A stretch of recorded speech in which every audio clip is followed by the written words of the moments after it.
नमस्ते सबको। हेलो दोस्तों, मेरा नाम पूजा है।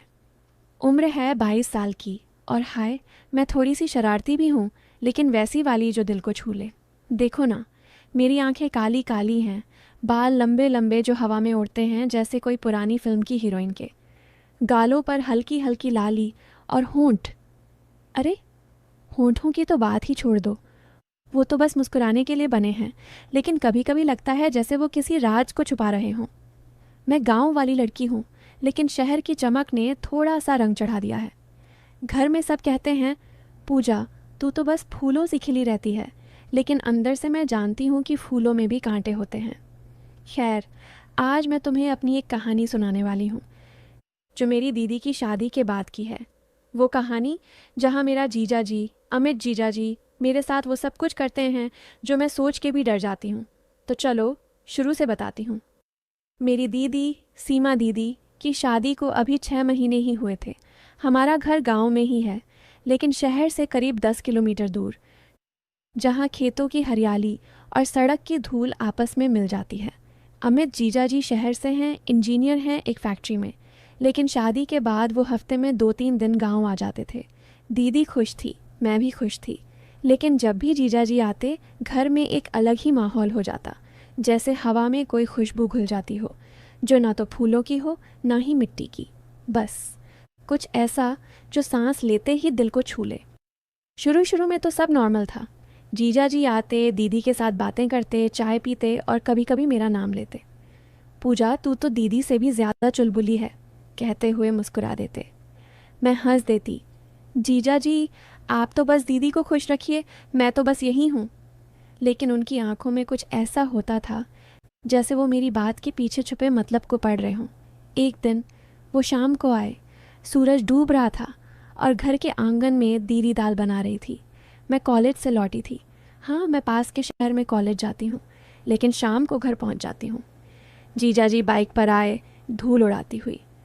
उतरते ही बोले, अरे पूजा, तू आज भी इतनी ताज़ा लग रही है जैसे सुबह की ओस हो।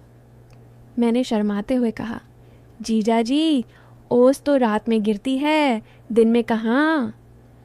वो हंसे, हाँ रे, तू तो सबको सुधार देती है, लेकिन ओस दिन में भी चमकती है, बस देखने वाले को चाहिए। दीदी ने आंगन से आवाज़ दी, अमित अंदर आओ, चाय बन रही है। पूजा तू भी आ जा। हम तीनों आंगन के पत्थर पर बैठ गए। चाय की केतली गर्म हो रही थी और हवा में मसालों की महक। जीजा जी ने दीदी की तरफ देखा, फिर मुझसे कहा, पूजा तू कॉलेज में क्या पढ़ रही है, कोई बॉयफ्रेंड तो नहीं बना लिया। मैंने चाय का घूंट लिया, गर्म था थोड़ा, लेकिन बोली, अरे जीजा जी अभी तो बस पढ़ाई ही है, बॉयफ्रेंड वो तो दीदी जैसी शादी के बाद ही बनेगा। दीदी हंसी, पूजा तू तो अमित को चिढ़ा रही है। अमित, ये गांव की लड़कियां ऐसी ही होती हैं, सीधी सादी लेकिन दिमाग तेज। जीजा जी ने मेरी तरफ देखा, उनकी आंखें थोड़ी सिकुड़ी हुईं, जैसे कोई राज साझा कर रहे हों। हाँ सीमा, लेकिन तेज दिमाग वाली लड़की को संभालना मुश्किल होता है। पूजा तू तो ऐसी लगती है जो किसी को भी अपनी बात मानवा दे।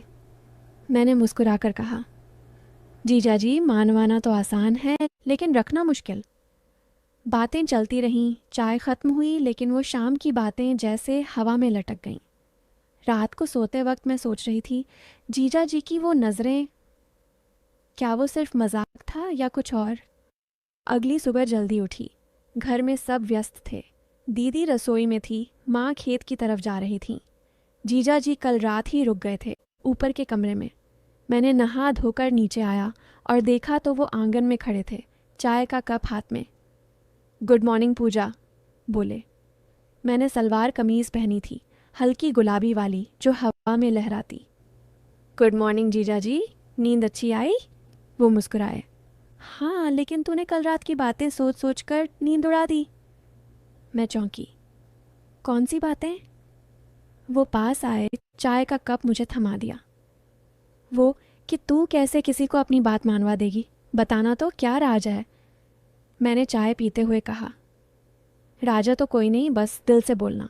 लेकिन जीजा जी आप तो इंजीनियर हैं, मशीनें बनाते हैं, इंसानों को कैसे समझेंगे। वो हंसे ज़ोर से, अरे पूजा मशीनें तो आसान हैं, इंसान मुश्किल, लेकिन तू ऐसी लगती है जो मशीन को भी पिघला दे। दीदी ने रसोई से पुकारा, पूजा ब्रेड टोस्ट बना देना, अमित को पसंद है। मैं अंदर चली गई, लेकिन पीछे मुड़कर देखा तो जीजाजी अभी भी आंगन में खड़े थे, मेरी पीठ की तरफ देखते हुए। टोस्ट बनाते हुए मन में कुछ गुदगुदाया, क्या ये सिर्फ बातें हैं या कुछ और बनने वाला है? लेकिन मैंने सोचा, चलो देखते हैं आगे क्या होता है। दिन भर घर के काम चले।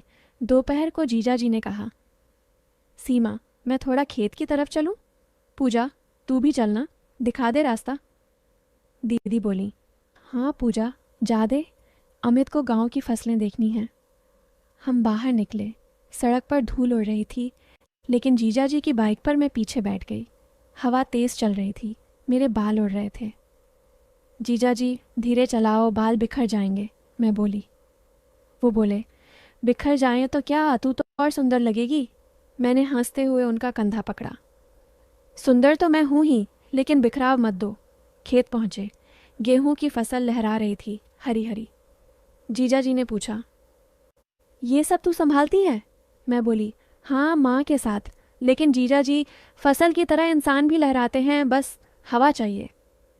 वो मेरी तरफ मुड़े, हवा तो है, लेकिन तू ऐसी हवा है जो तूफान ला दे। हम खेत के बीच में खड़े हो गए। सूरज ऊपर था, गर्मी लग रही थी। मैंने दुपट्टा ठीक किया जो थोड़ा सरक गया था। जीजाजी की नज़रें वहाँ रुकीं, लेकिन जल्दी हटा लीं। पूजा, तू सच्ची में तेज़ है। दीदी को तो तू कितना सपोर्ट करती है। मैंने कहा, दीदी मेरी दुनिया है, लेकिन जीजाजी, आप भी तो उनके लिए सब कुछ करते हैं। कभी कभी लगता है आपकी नज़रें दीदी से ज़्यादा मुझ पर रुक जाती हैं। वो चौंके, क्या? अरे तू तो बस मेरी छोटी बहन जैसी है। लेकिन उनकी आवाज़ में कुछ ठहराव था। हम वापस लौटे, लेकिन रास्ते भर बातें होती रहीं। घर पहुंचकर दीदी ने कहा, कैसी लगी फसल? जीजाजी बोले, बहुत अच्छी, लेकिन पूजा ने और अच्छा बताया। शाम को फिर वही आंगन, वही चाय, लेकिन अब बातें थोड़ी गहरी हो गईं। रात को सोने से पहले मैं दीदी के कमरे में गई। दीदी बिस्तर पर लेटी थीं, अमित जीजाजी पास ही थे। दीदी, कल मैं कॉलेज जा रही हूँ, तुम्हें कुछ लाना है? दीदी बोली, नहीं रे, बस सेफ्टी से जाना। अमित, तू कल शहर लौट रहा है ना? जीजाजी बोले, हाँ, लेकिन वीकेंड पर आ जाऊँगा। पूजा, तू भी कभी शहर आया कर। मैंने कहा, हाँ जीजाजी, आऊँगी, लेकिन शहर में तो आप जैसे लोग ही घूमते रहते हैं, मुझे डर लगेगा। वो हंसे, डर किस बात का?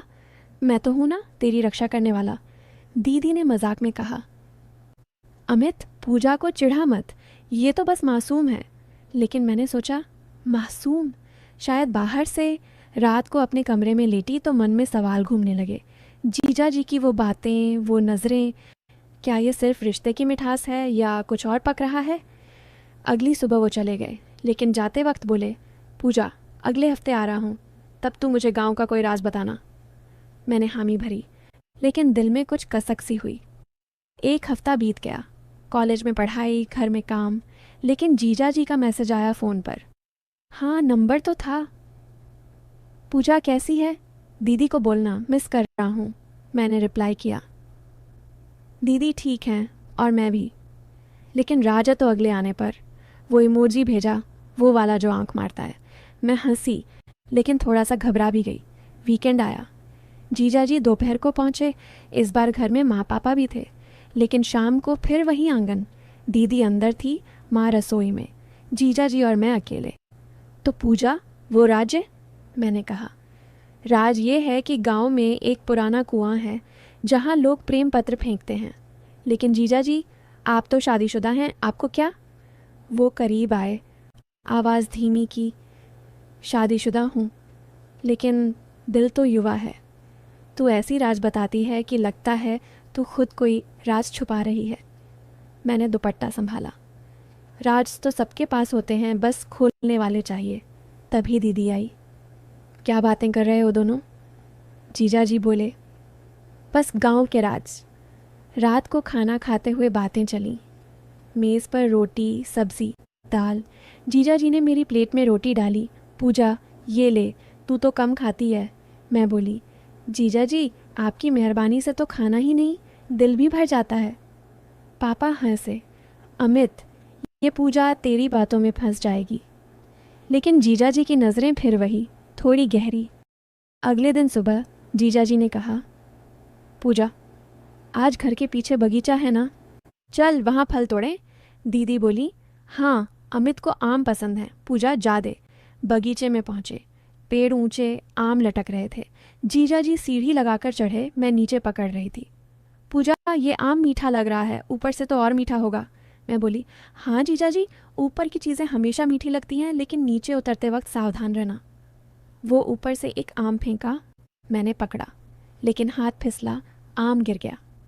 वो नीचे उतरे, हंसे, तेरा हाथ फिसला, लेकिन दिल तो पकड़ लिया ना।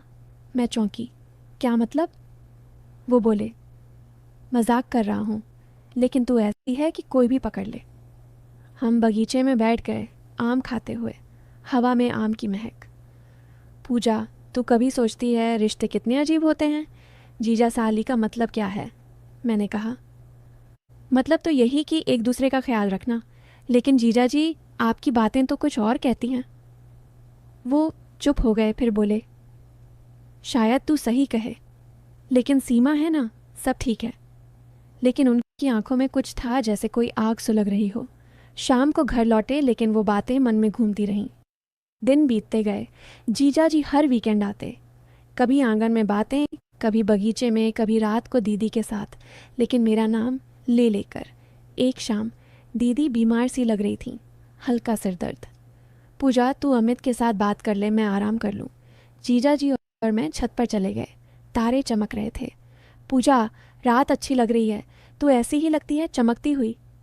मैं बोली, जीजा जी तारे तो दूर हैं, छू नहीं सकते। वो करीब आए, दूर तो नहीं, बस हाथ बढ़ाना पड़े। हवा रुकी सी लगी। मैंने पीछे हटकर कहा, लेकिन हाथ बढ़ाने से पहले सोचना चाहिए क्या टूटेगा। वो रुक गए। हाँ पूजा, तू सही कहती है। वो रात हम नीचे उतरे, लेकिन मन में तूफान सा था। क्या ये सिर्फ बातें हैं या कुछ होने वाला है? समय बीतता गया। 2 महीने हो गए शादी को। जीजा जी अब ज़्यादा आने लगे थे। एक दिन घर में कोई छोटा मोटा काम था। दीदी की कोई पुरानी डायरी ढूंढनी थी। जीजा जी ने कहा, पर तू जानती होगी दीदी कहाँ रखती हैं। हम कमरे में गए। अलमारी खोली, किताबें बिखरी। मैं झुकी तो दुपट्टा सरक गया। जीजा जी की नज़र पड़ी, लेकिन वो जल्दी हटा ली। मिल गई डायरी? मैं बोली। वो बोले, हाँ लेकिन तू। अरे कुछ नहीं, मैंने मुस्कुराया। कुछ तो बोलिए जीजा जी। वो बोले, तू ऐसी है कि कोई भी राज खुल जाए। हम बाहर आए, लेकिन वो पल जैसे रुक गया। दीदी खुश हुई डायरी देखकर। अमित, तू और पूजा अच्छी टीम हो। जीजा जी बोले, हाँ सीमा, पूजा बिना तो काम ही नहीं होता। रात को खाना खाते हुए बातें चलीं। पूजा, तू बड़ा हो रही है, शादी का क्या सोचा? पापा ने पूछा। मैं बोली, पापा अभी तो बस पढ़ाई। जीजा जी ने कहा, हाँ शादी तो सही लड़के से होनी चाहिए जो समझे। उनकी नज़रें मेरी तरफ, जैसे कह रही हूँ मैं समझता हूँ। फिर एक दिन आया जब सब बदल गया। जीजा जी आए, लेकिन चेहरे पर उदासी। क्या हुआ अमित? दीदी ने पूछा। वो बोले, फैक्ट्री में प्रॉब्लम, जॉब पर खतरा। घर में सन्नाटा, माँ पापा चिंतित। मैंने कहा, जीजा जी सब ठीक हो जाएगा, आप तो स्ट्रांग हैं। शाम को आंगन में अकेले बैठे, मैं चाय ले आई। पी लीजिए, टेंशन कम होगी। वो बोले, पूजा तू क्यों इतनी केयरिंग है? मैं बोली, क्योंकि आप फैमिली हो। लेकिन जीजा जी, टेंशन में भी सुंदरता है, जैसे बादल में बिजली। वो मेरी तरफ देखा लंबे समय तक। तू सही कहती है, लेकिन कभी कभी लगता है तू मेरी ज़िंदगी का वो बादल है जो बारिश ला दे। मैं चुप रही। रात को दीदी ने कहा, पूजा अमित को संभाल ले, मैं थक गई हूँ। मैं जीजा जी के कमरे में गई बात करने। जीजा जी बताइए क्या हुआ फैक्ट्री में? वो सब बताया। बॉस का प्रेशर, टारगेट मिस। मैं सुनती रही, हाथ उनके कंधे पर रखा। सब ठीक हो जाएगा, आप तो मेरे हीरो हो। वो बोले, हीरो? तू मेरी हीरोइन है पूजा। पल रुक गया, लेकिन मैंने हटा लिया हाथ। रात हो गई, सो जाइए। बाहर आकर मन धड़क रहा था। क्या ये मोमेंट था कुछ का? अगले दिनों में जीजा जी घर पर ज़्यादा रहे। फैक्ट्री की छुट्टी ली, हम साथ में समय बिताते। एक दिन घर के पास नाला साफ करने का काम था। पापा ने कहा, अमित तू मदद कर दे, पूजा तू भी जा। नाले के पास मिट्टी पानी, जीजा जी ने कुल्हाड़ी उठाई, मैं बाल्टी। पूजा ये काम तुझे सूट नहीं करता। मैं बोली सूट तो करता है क्योंकि साथ में आप हैं। काम चलता रहा, पसीना बहा, जीजा जी की कमीज़ गीली, मांसपेशियां दिख रही। मैंने नज़रें हटाईं। जीजा जी आपकी ताकत देखकर लगता है कोई भी दीवार तोड़ देंगे। वो बोले दीवार तो आसान, दिल तोड़ना मुश्किल। काम ख़त्म हुआ, घर लौटे, लेकिन वो पसीना, वो थकान जैसे कुछ करीब ला गई। शाम को दीदी ने कहा तुम दोनों अच्छे लगते हो साथ में। जीजा जी चुप। धीरे धीरे बातें गहरी होती गईं। एक रात घर में सब सो गए। जीजा जी का फ़ोन बजा, वो बाहर आए। मैं भी जाग गई थी। आंगन में मिले। क्या हुआ? बस बॉस का कॉल। मैं बोली जीजा जी रात में कॉल मत उठाइए, आराम करिए। वो बोले आराम तभी मिलेगा जब तू पास हो। मैं हंसी, मैं तो हूँ ना। वो करीब आए लेकिन रुक गए। पूजा तू जानती है ना ये रिश्ता। मैं बोली हाँ जानती हूँ, बस दोस्ती का। लेकिन दिल में शक था। सुबह हुई, सब नॉर्मल, लेकिन वो रात की बातें जैसे सपना लगी। महीनों बीत गए। जीजा जी की जॉब ठीक हो गई, लेकिन हमारा रिश्ता वो कुछ और बन गया था। बातें, नज़रें, छोटे छोटे मोमेंट्स। एक दिन दीदी ने कहा पूजा तू अमित को कितना खुश रखती है, लगता है तू मेरी बहन नहीं बहू है। मैं शर्माई। जीजा जी सुन रहे थे। शाम को अकेले में बोले पूजा सीमा सही कह रही है, तू हमारी ज़िंदगी का हिस्सा है। मैं बोली हिस्सा तो हूँ लेकिन। वो बोले लेकिन क्या, कुछ कहना है? मैं चुप रही। फिर वो दिन आया जो सब बदल गया। एक शाम जीजा जी आए, लेकिन हाथ में एक लिफाफा। सीमा ये तेरे लिए। दीदी ने खोला। अंदर प्रेगनेंसी टेस्ट की रिपोर्ट, पॉजिटिव। घर में खुशी की लहर, सब गले मिले, लेकिन जीजा जी की नज़रें मेरी तरफ।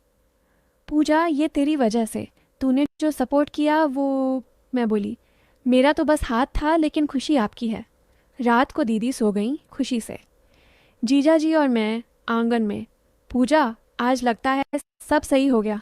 तूने जो राजा बताया था वो कुआं, वहाँ मैंने एक पत्र फेंका था तेरे नाम। मैं चौंकी। क्या? वो बोले हाँ, लेकिन वो पत्र धन्यवाद का था। तेरी वो बातें, वो केयर जिसने मुझे बदला। मैं कभी गलत रास्ते पर नहीं गया क्योंकि तू मेरी बहन बनी रही। आंखों में आंसू आ गए। जीजा जी रिश्ता तो यही है ना, ख्याल रखना। वो गले लगे भाई बहन की तरह। हाँ पूजा यही है। अब सोचो वो जीजा जी अब पापा बनने वाले हैं, दीदी मम्मी। और मैं वही पूजा, लेकिन अब समझ गई कि रिश्ते की मिठास में कड़वापन नहीं, बस विश्वास होता है। तुम्हें कैसी लगी कहानी? लंबी थी ना, लेकिन दिल को छू गई ना? कमेंट में बताना।